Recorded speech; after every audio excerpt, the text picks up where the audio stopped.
Dastlabki savol. Assalomu alaykum. Avtomobillarni qayta jihozlashda ko'pchilik 15 lik ballonlarni o'rniga 16 lik ballonlarni qo'yib olyapti. Shu qonunda to'g'rimi?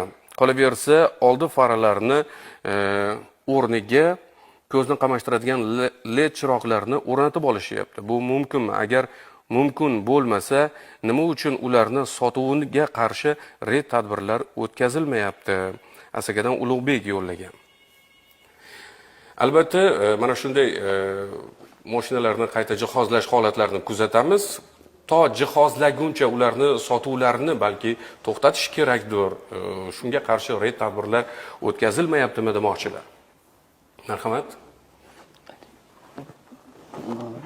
Hozirgi savolga keladigan bo'lsak, to'g'ri, hozir LED lampochkalarni qo'yib, noqonuniy qo'yib olyapmiz. Bunga qarshi yozib, choralar ko'rilyapti, ogohlantirilyapti haydovchilarni.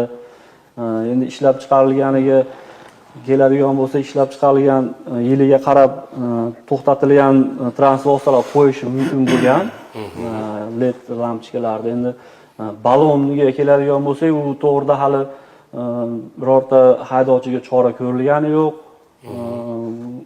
Ballon bo'yicha bu aslida qonunda qanday tartibda ko'rsatilgan? Ortiqcha shu o'lchamdagi, boshqa o'lchamdagi g'ildirak ballonlarni o'rnatish. Bu bilan hali qonundan taqiqlangan joyi yo'q.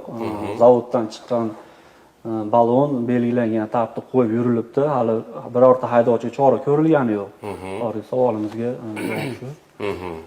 Shunga qo'shimcha qilmoqchiman. Yo'l harakat qoidasini 3-ilova 3-4-3-5 bandlarda yozib qo'yilgan transport vositasini ishlab chiqarilgan konstruksiya tartibida qaysi tartibda belgilangan holati bo'yicha ko'rsatib o'tilgan o'sha yerda. Aynan korxona tomonidan ishlab chiqarilgan, to'xtatilgan bo'lsa, o'sha holatda qaysi sariq lampochka yoki o'sha yorug'lik o'tkazuvchanligi diagnostika markazlaridan o'lchanganlik holatda qo'yilishga ruxsat etiladi. Qachonki u transport vositasi ishlab chiqarilish to'xtatilgan bo'lsa. Hozirgi kunda red tadbirlari deyilyapti.